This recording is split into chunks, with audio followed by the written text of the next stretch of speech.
Welcome to వైఏ భక్తి channel. ఈరోజు వీడియోలో ఆంధ్రప్రదేశ్లోని అనంతపురం జిల్లాలోని హిందూపురంకి సమీపంలో ఉన్న లేపాక్షి గ్రామంలో ఎంతో ప్రసిద్ధి చెందిన వీరభద్రస్వామి వారి ఆలయం గురించి తెలుసుకుందాం. ఈ ఆలయం విజయనగర శైలిలో 16వ శతాబ్దంలో నిర్మితమైన మరియు శిల్పకళకు చిత్రకళకు ప్రసిద్ధమైన ఆలయం. రావణాసురుడు సీతమ్మ వారిని అపహరించి తీసుకువెళ్తున్న సమయంలో జటాయువు అనే పక్షి రావణాసురుడితో పోరాడింది. దాంతో రావణాసురుడు జటాయువు రెక్కలను నరికేస్తాడు. అప్పుడు ఆ జటాయువు కింద పడిపోయి రక్తపు మడుగులలో ఉన్నప్పుడు జటాయువును చూసిన శ్రీరాముడు లేపక్షి అని పిలిస్తే జటాయువు లేచి నిల్చుందని, అందుకే ఈ స్థలానికి లేపాక్షి అనే పేరు వచ్చిందని పురాణాలు చెబుతున్నాయి.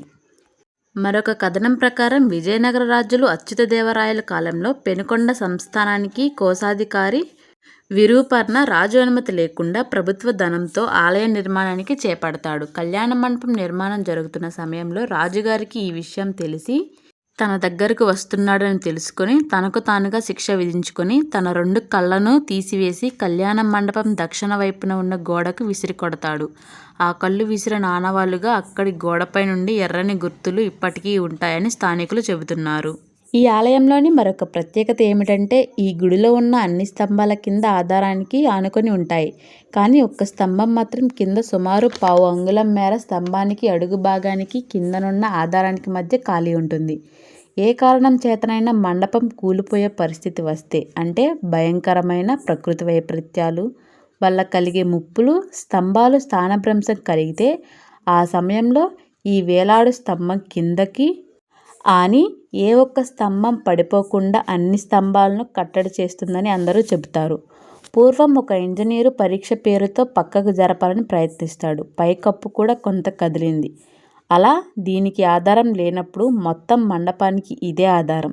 అగస్త్యుడు ఇక్కడ శివలింగాన్ని ప్రతిష్ఠించారని పురాణాలు చెబుతున్నాయి.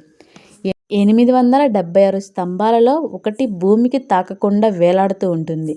దీని కింద నాణేలు కూడా తిప్పవచ్చు. ఈ ఆలయానికి 200 మీటర్ల దూరంలో ఒక రాయిపై చెక్కబడిన ప్రపంచంలోని అతిపెద్ద నందీశ్వరుడు కూడా ఉన్నాడు. గోడలు, స్తంభాలపై రామాలయం, మహాభారతం దృశ్యాలు ఎంతో అందంగా చెక్కబడి ఉంటాయి. ఈ ఆలయంలో ముఖ్య, అర్ధ, నాట్య మండపాలు మరియు గర్భగుడిలో వీరభద్రుడు, భద్రకాళి, ఉగ్ర గణపతి విగ్రహాలు ఉంటాయి.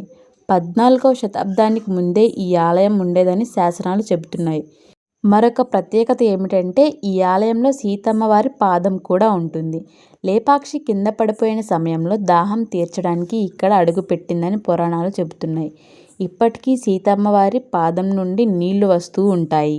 విరూపార్ణ 7 ప్రాకారాలతో మహా ఆలయం కట్టించాడు. కానీ 3 మాత్రమే మిగిలాయి.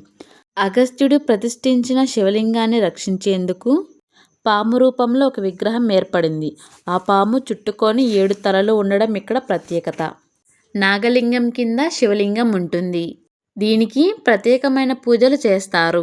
ఈ శివలింగం వద్ద సంతానం లేని వాళ్ళు, వివాహం జరగని వాళ్ళు, అనారోగ్య సమస్యలు ఉన్నవాళ్ళు పూజ చేస్తే తప్పకుండా వారి కోరికలు తీరతాయని భక్తులందరి నమ్మకం.